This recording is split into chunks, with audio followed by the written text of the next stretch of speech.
Allez, maintenant, c'est place bien sûr au deuxième match of the days. Donc on a bien sûr terminé avec Manchester United contre Liverpool. Il est grand temps désormais d'aller voir du côté bien de Lyon et de Monaco et donc de revenir vers notre fameux petit championnat de France. Avant bien sûr le très intéressant Paris Saint-Germain-Saint-Etienne. On a donc un Lyon qui va affronter Monaco. Donc on a une équipe qui eux a vraiment des grosses ambitions pour la place de Ligue des Champions, qui est détenue pour l'instant avec Lille. Et de l'autre côté, eh bien, on a Monaco, qui certes a un petit peu été décramponné par le Paris Saint-Germain, mais qui cherchera eh bien, à revenir sur le club de la capitale et bien sûr réussir à récupérer cette première place, même si Claudio Ranieri a un petit peu noyé le poisson en disant non mais on n'est pas très intéressé. Mon œil quoi. Bon allez maintenant place à l'Olympique lyonnais. Les Lyonnais qui donc s'avancent quand même avec beaucoup de confiance, notamment avec ce qui s'est passé eh bien dimanche dernier. On a vu quand même un truc incroyable, c'est assez rare pour être souligné. En général, les équipes qui sont menées à 1-0 ont tendance un petit peu à se rabattre, un petit peu se dire que c'est mort. Et bien finalement, eh bien Bordeaux a dit c'est mort. C'est ça la réalité. Ils ont dit c'est mort, ils n'y arriveront pas. Ils ont reculé de plus en plus. Et comme au match aller d'ailleurs, eh bien égalisation.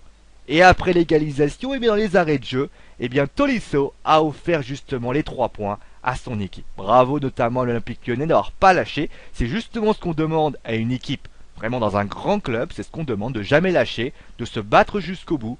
Et pour moi, eh bien finalement l'Olympique Lyonnais s'est comporté comme un grand club. Et grand club, pour moi, c'est aussi dans un standing européen. J'ai été très critique par rapport eh bien, aux autres équipes. Saint-Etienne, bon, Marseille, on va les mettre de côté par rapport à ce qui s'est passé, mais Saint-Etienne, on peut citer bien sûr Nice, on peut citer plein d'équipes comme ça. Et bien finalement, Lyon et le Paris Saint-Germain, même si Paris, bien sûr, ils ont un très grand banc, moi j'estime que Lyon fait honneur à notre championnat et fait honneur au public français. Bien sûr, certains diront, oui, mais bon, Lyon, c'est nul. Ils sont en train de gagner. Ils ont dominé Pizen, mais d'une facilité assez déconcertante. On aurait pu dire, bon, ils sont menés 1-0, on va lâcher, il y a un match à Monaco. Pas du tout. 4-1 à la fin. C'est ça qu'on aime d'une équipe française. C'est une équipe qui, voilà, qui arrive et qui a envie de montrer ce que c'est. Et l'Europa League, qu'on en peut dire qu'on aime ou qu'on n'aime pas, eh bien Lyon la joue et bravo aux Lyonnais par rapport à ça. Allez, maintenant on va passer bien sûr au groupe. Donc un groupe assez classique. Alors le retour de Yoann Gourcuff, pour l'instant on va dire qu'il y a un manque de créateurs du côté de l'Olympique lyonnais. Malbranck et Grenier ont été légèrement touchés. Enfin Grenier déjà est forfait. Malbranck est déclaré forfait pour ce match-là. Seul Gourcuff revient. Dans quelles conditions? Est-ce qu'il sera capable de s'en sortir?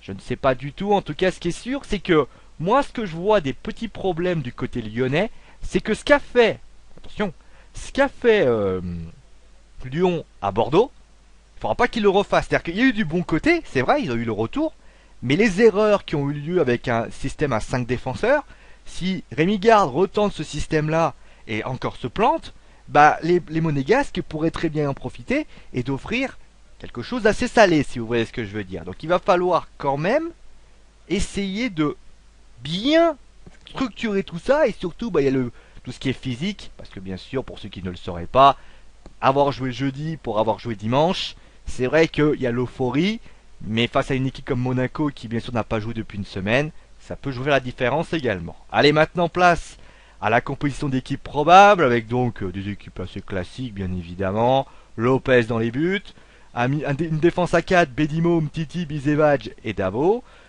Un système à 4 défense, à 4 milieux de terrain en losange, comme le fait Rémi Garde, comme d'habitude, sauf la semaine dernière, avec Gonalon, Fofana, Mwemba et Yoann Gourcuff. Et enfin devant, bah forcément la paire classique, Lacazette et Bafétimbi Gomis, qui d'ailleurs a été mis légèrement en repos dans ce match contre Pizen. Donc ça veut dire que Gomis aura vraiment à cœur de réussir. Et Lacazette, bien sûr, c'est le serial buteur de Lyon cette année. Moi franchement, Lacazette cette année, je trouve qu'il a un état d'esprit incroyable. On le voit d'ailleurs avec la non-sélection qu'il a eue à Didier Deschamps. Il aurait très bien pu dire c'est pas juste, pourquoi lui il est là alors moi je suis pas là. Lui, il est là, il n'a pas du tout dit ça, il s'est plutôt concentré sur le fait de dire ok, tu me prends pas, mais tu verras par la suite ce que je suis capable de faire. Et ça, c'est une très bonne mentalité. Allez, place maintenant à l'AS Monaco. L'AS Monaco qui... C'est difficile de parler de Monaco. C'est vrai que je me suis un peu moqué de Claudio Ranieri, mais c'est vrai qu'on voit contre Saint-Etienne, ils ont fait un match, pour moi, catastrophique. Pour pas dire pire. Avec un but d'ailleurs de... Ah, c'est vrai qu'il y a 2 beaux buts, mais c'est vrai qu'à part quelques occasions, je les ai trouvés un peu poussifs. Et ils ont également contre Sochaux, qui est quand même une équipe facile. Il y a eu 2-1, mais sans déconner, sans l'expulsion de Jordan Ayew, je pense que Sochaux aurait pu essayer de ramener quelque chose. Attention quand même Monaco par rapport à ça. Après, il y a toujours des miracles. Et le miracle du football, vous le savez, c'est bien sûr Falcao. Je rappelle que Falcao, eh bien, s'est blessé très durement à son genou. On a vu que depuis, il a fait quelques petits messages à la SMTV. Et finalement, eh bien, moi, je suis assez étonné. Alors, étonné dans le bon sens du terme par le retour rapide de Radamel Falcao, qui parle déjà peut-être d'un retour dans le groupe monégasque. Je trouve ça un petit peu prématuré, mais en tout cas, moi, je trouve que c'était une belle hommage et je pense que la motivation, est-ce qu'il pourra aller en Coupe du Monde, ça, j'en sais rien. Mais je pense qu'en tout cas, Falcao, s'il arrive en fin de saison, ça serait quand même très intéressant. C'était vraiment la formation de la semaine. Après maintenant, pour ce qu'ils ont dit du groupe, rien d'exceptionnel. Alors on va quand même parler du retour d'Abidal. Alors deux d'Abidal, hein, vous avez le 2, un retour d'Abidal. Tout simplement. Alors on a quand même parlé de cette fameuse petite grippe. Je veux pas faire mon rabat-joie par rapport à ça, mais je trouve qu'on a fait beaucoup par rapport à Abidal. Il a le droit d'être malade, il a le droit d'être blessé, il a le droit d'être dans méforme. C'est pas non plus un problème et c'est exactement ce qu'il a dit à la conférence de presse. Je trouve qu'on en a fait un peu trop. Et je pense que lui n'a pas besoin d'avoir un espèce de sensation comme ça. Je veux dire, t'es malade, t'es blessé, tu joues pas. Ranieri n'a pas à se justifier à chaque fois du pourquoi il n'a pas voulu titulariser Eric Abidal. Ensuite, bien sûr, Falcao qui est blessé, c'est normal. Attention quand même, Jérémy Toulalan qui est suspendu. On sait que quand Toulalan est pas là, Monaco a un peu plus de difficultés. Et donc le choix de l'entraîneur, alors moi je ne le savais pas, mais Ferra Carrasco lui ne joue plus avec Monaco. Alors ça serait dû à des problèmes administratifs. Ferra Carrasco aurait demandé une prolongation de contrat, ce à quoi les Monégasques ont un petit peu de mal digérer ça. Bon, après on verra ça avec la suite, mais c'est vrai que, en tout cas, pour ainsi dire, Monaco n'arrive pas vraiment armé. Et on va parler bien sûr des avantages, bien sûr c'est le fait qu'ils ont une belle équipe. Mais le défaut que je pourrais donner à cette équipe, c'est qu'elle est assez irrégulière. Et peut-être que justement, s'ils n'arrivent pas à gagner contre Saint-Etienne, Lyon est un petit peu du même niveau. Est-ce qu'ils pourront le faire? Mystère et boule de billard. Allez, maintenant place à la composition d'équipe probable, avec donc, comme d'habitude, Subasic dans les buts. Forcément, même si c'est loupé à Saint-Etienne, c'est pas grave.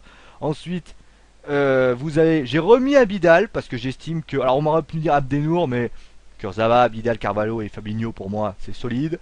Ensuite, vous avez Kondogbia qui se trouvera devant les buts, devant les défenses, puisque Toulalan est suspendu. Moutinho, Obadi, j'adore ce système. Rames Rodriguez qui se trouve ici. Et enfin, alors j'ai hésité, alors Berbatov je l'ai mis parce que pour moi il commence à marquer des buts. J'ai hésité entre Martial, Germain et Rivière. Alors franchement j'ai hésité entre les trois. J'ai plus fait avec l'infinité, j'aime plus Emmanuel Rivière. Et donc j'ai pris Emmanuel Rivière. Alors après, si vous préférez Martial, vous mettrez Martial. Si vous préférez mettre Germain, vous mettez Germain. Moi je préfère mettre Rivière parce que je trouve que il est plus intéressant. Après, ça n'est que mon avis. Il est évident que vous ne choisirez peut-être pas le même attaquant que moi. Bon allez, on va s'arrêter là. Je trouve qu'on a bien avancé. Comme toujours, n'hésitez pas à me dire si vous trouvez certaines choses incohérentes, bien évidemment. Je remercie d'ailleurs ceux qui ont posté déjà des messages pour Manchester United, Liverpool. Et donc finalement, on va se retrouver donc pour la 3e match de l'As de la journée. Ça sera Paris Saint-Germain, Saint-Etienne. Ah mais ça, c'est une autre histoire.